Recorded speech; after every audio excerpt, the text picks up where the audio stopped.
Dear Esther, I sometimes feel as if I've given birth to this island. Somewhere between the longitude and latitude, a split opened up, and it beached remotely here. No matter how hard I correlate, it remains a singularity, an alpha point in my life that refuses all hypothesis. I return each time leaving fresh markers that I hope, in the full glare of my hopelessness, will have blossomed into fresh insight in the interim.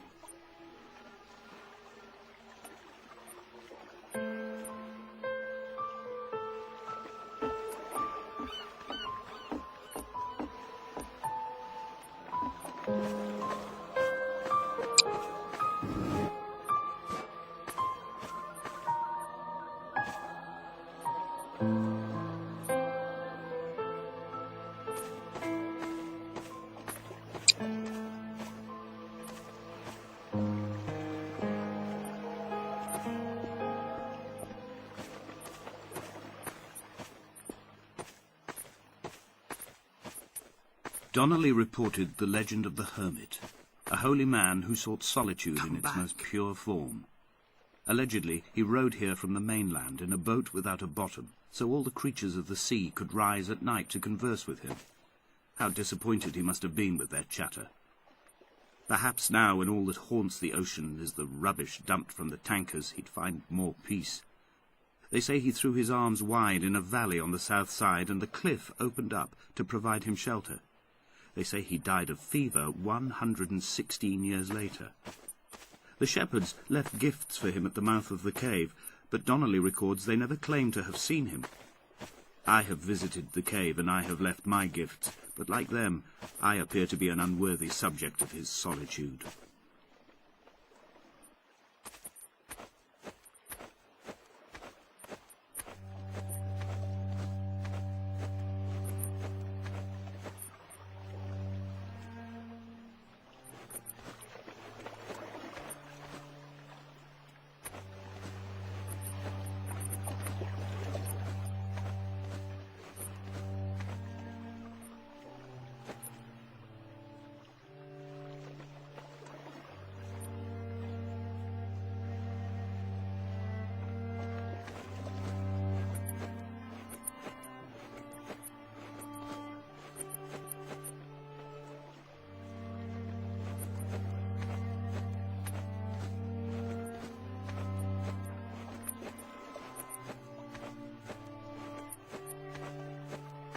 At night, you can see the lights sometimes from a passing tanker or trawler.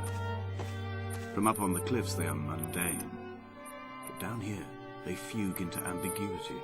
For instance, I cannot readily tell if they belong above or below the waves. The distinction now seems banal.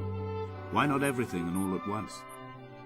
There's nothing better to do here than indulge in contradictions, whilst waiting for the fabric of life to unravel.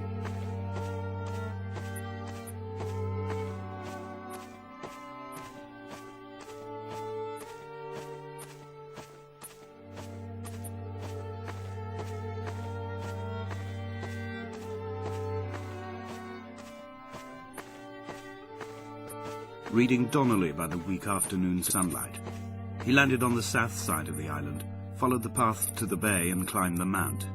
He did not find the caves, and he did not chart the north side. I think this is why his understanding of the island is flawed, incomplete. He stood on the mount and only wondered momentarily how to descend. But then, he didn't have my reasons.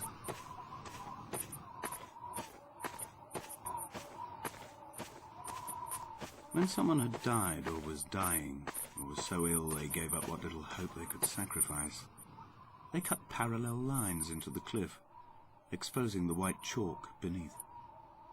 You could see them from the mainland or the fishing boats, and know to send aid or impose a cordon of protection, and wait a generation until whatever pestilence stalked the cliff paths died along with its hosts. My lines are just for this.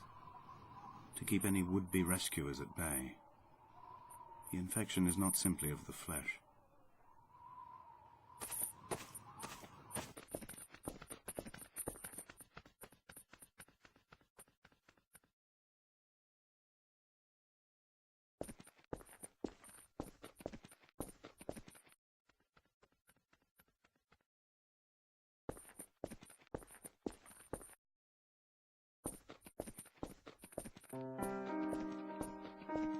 Dear Esther, I have now driven the stretch of the M5 between Exeter and Bristol over 21 times.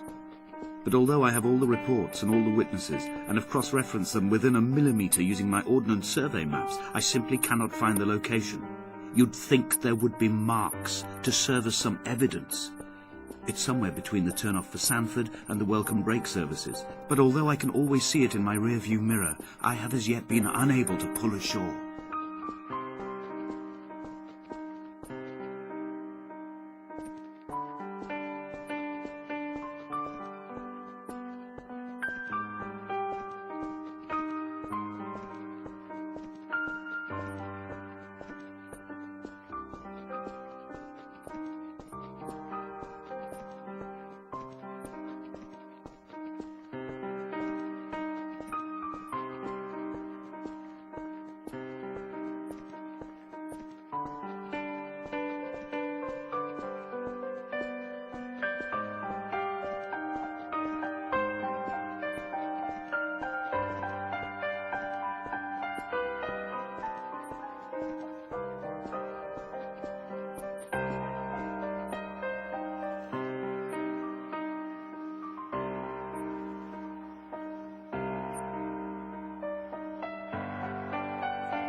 When the oil lamps ran out, I didn't pick up a torch, but used the moonlight to read by. When I've pulled the last shreds of sense from it, I will throw Donnelly's book from the cliffs and perhaps myself with it. Maybe it will wash back up through the caves and erupt from the spring when the rain comes, making its return to the hermit's cave. Perhaps it will be back on the table when I wake. I think I may have thrown it into the sea several times before.